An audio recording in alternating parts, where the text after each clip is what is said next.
Friends, today is the occasion when you need to hear every word, and be sure to subscribe to our channel. Your subscription is our incentive to create interesting crime stories.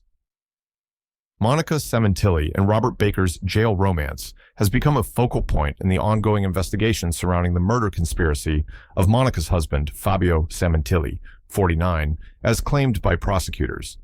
Even after their arrest and accusations, their affectionate relationship persisted behind bars, as detailed in documents unveiled during a 48 hours inquiry into the case.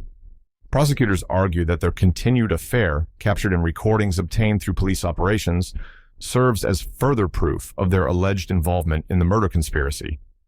In one instance, Monica, now 52, expresses her longing for intimacy with her co-defendant, Robert Baker, 61, in a heartfelt 4-page letter, lamenting the absence of physical affection. Meanwhile, Baker, recorded months after their arrest, unabashedly professes his love for Monica while in lockup, stating, "I love you, baby. I really do." Both Monica and Baker were apprehended on June 14, 2017, and subsequently indicted for the murder of Fabio and conspiracy to commit murder. Baker opted for a plea of no contest in July 2023, receiving a life sentence without parole. Monica, on the other hand, maintains her innocence and is set to face trial alone in April. Their case has garnered attention in a segment titled The Monica Sementilli Affair, available for streaming on Paramount+. On the day of their arrest, Monica confided in a cellmate about the significance of Baker in her life, describing him not just as a lover but as her confidant in everything. 48 Hours uncovered an intricate series of sting operations conducted by police to continue probing the alleged conspiracy while Monica and Baker were in custody. Through various methods, including intercepting communications and recording interactions, authorities gathered evidence to support the conspiracy charges in Monica's impending trial. In a revelation uncovered by 48 Hours, it has been confirmed that the individual Monica confided in upon her initial detention was actually an undercover police officer posing as an inmate, strategically placed to capture Monica's unguarded conversations through surreptitious recordings. These covert operations conducted within jails are commonly referred to by law enforcement as Perkins operations, named after the legal precedent that guides their implementation. Further investigations by 48 Hours have unveiled that law enforcement went to extensive lengths beyond employing undercover officers within cells to ensnare Monica and Baker. During their initial pretrial hearings, detectives orchestrated for the two defendants to be held in adjacent cells before their court appearances. While awaiting their hearings, Monica and Baker had the opportunity to engage in direct conversation on 6 separate occasions, initially at the Van Nuys courthouse and subsequently at the downtown Los Angeles criminal courthouse. These interactions were meticulously recorded by detectives. Apart from these sting operations, law enforcement intercepted jail correspondence, commonly known as kites, and monitored recorded jail phone calls to gather information regarding the enduring romance between Monica and Baker. 48 Hours has obtained copies of 3 distinct love letters penned by Monica to Baker, intercepted by police as Monica intended to pass them to Baker in courthouse holding cells.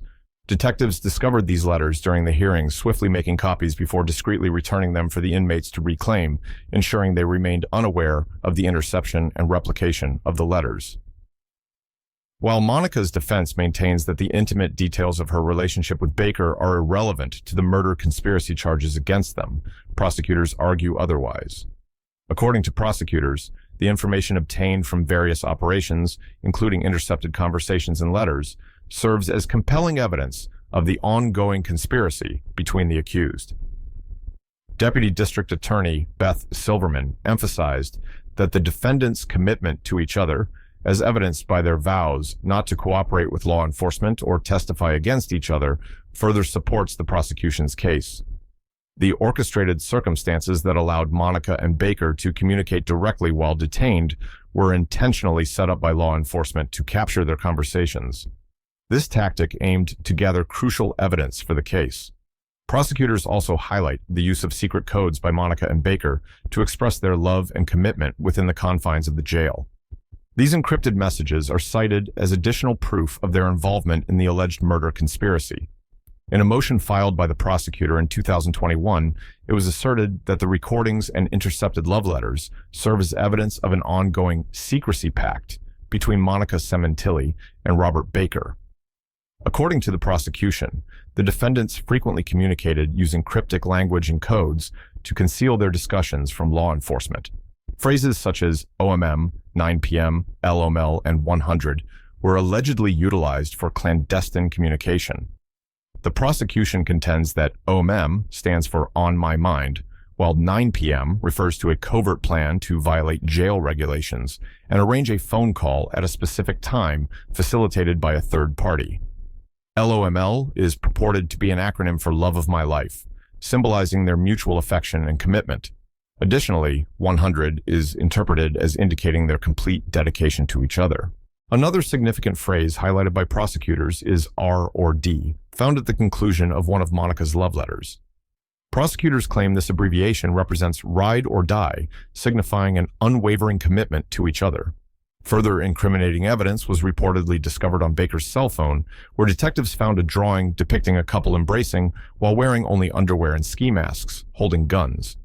The image was titled Ride or Die, with a caption stating, "A relationship where you both love, protect, and spoil each other is the best." This discovery further supports the prosecution's assertion of a deeply entrenched and committed partnership between Monica and Baker. The 2021 filing asserts that the phrase ride or die was frequently used by Monica Sementilli and Robert Baker as an expression of their unwavering commitment to each other and their secrecy pact. They allegedly vowed to remain loyal and never cooperate with law enforcement regarding their conspiracy, affirming they would ride or die for one another. Additionally, it's been claimed that Monica and Baker engaged in intimate encounters during recorded jailhouse rendezvous orchestrated by detectives. According to court filings, the lovers were recorded conversing and participating in sexual activities, including masturbation and other sex games. However, the judge has ruled that the portions of these recordings depicting alleged sex games will not be admissible in court. Despite this, these encounters purportedly demonstrate the passionate nature of their relationship behind bars. In an exclusive jailhouse interview with 48 Hours on March 2nd, Baker confirmed the existence of these sex games, attributing them to the circumstances of being confined. He gestured towards the jail side of the glass as he spoke to the reporter over the phone, implying the restrictive environment as a factor. Following the cessation of these encounters, prosecutors claim that Monica and Baker found alternative means to maintain contact and defy jail rules. According to the 2021 filing, over the span of 4 years, the defendants allegedly made hundreds of calls through third parties, enabling them to communicate with each other clandestinely. This revelation underscores the extent to which they allegedly went to preserve their connection despite their incarceration. The phone recordings containing conversations between Monica Sementilli and Robert Baker have been disclosed to the defense as part of the discovery process, but have not been made public. Excerpts from 2 of the 6 recorded encounters, reviewed by 48 Hours, reportedly include discussions about marriage.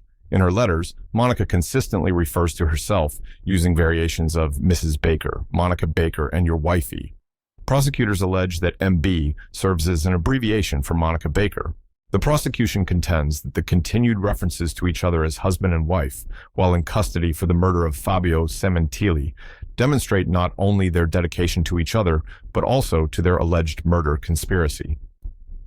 During proceedings before the grand jury, prosecutor Silverman argued that the lovers' commitment fueled the conspiracy, asserting that they conspired to kill Fabio to obtain his substantial life insurance benefits and live happily ever after.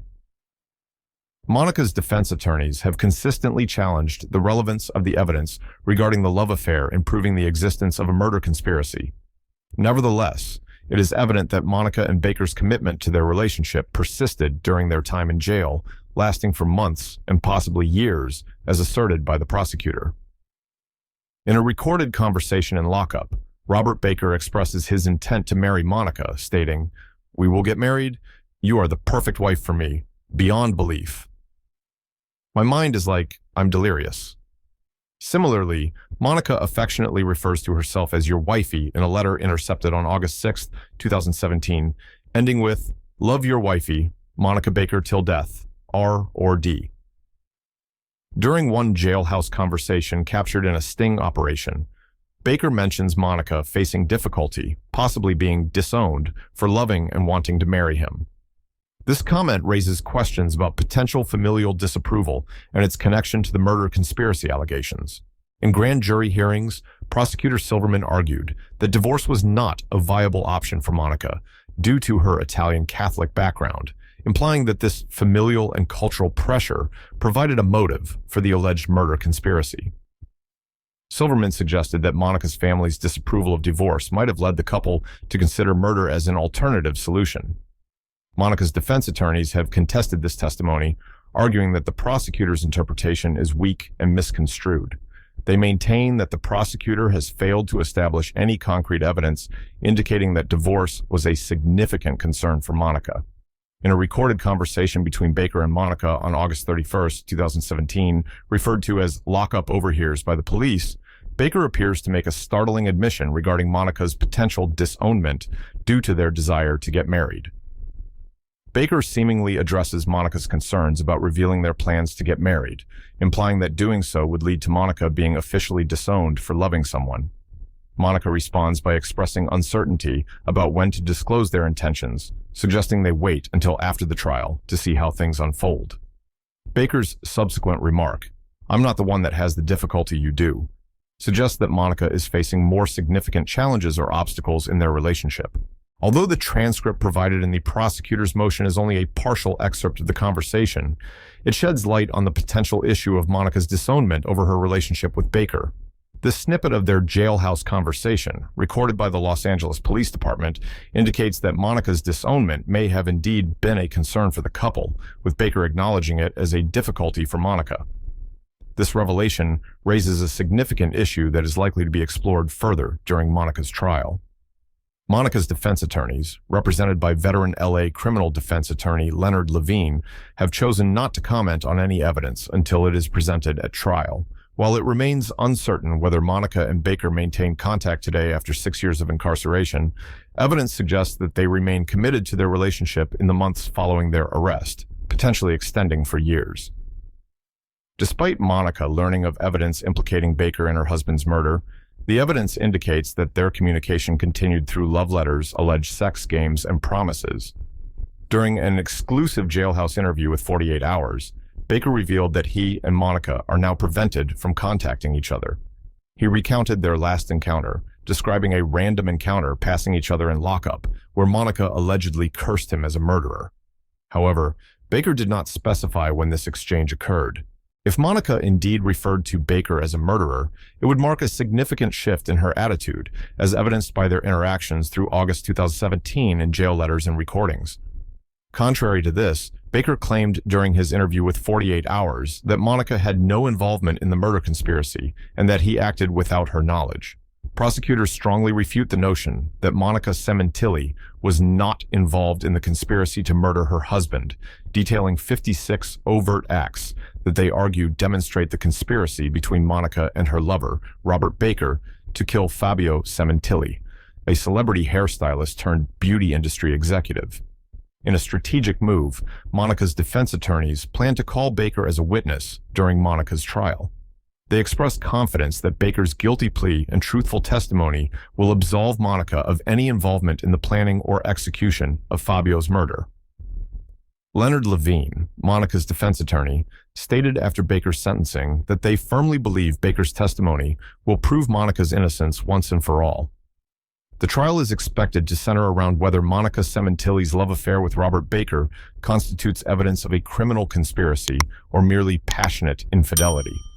Prosecutors intend to present details of the love affair dating back 1 year before the crime, continuing even after Fabio's murder.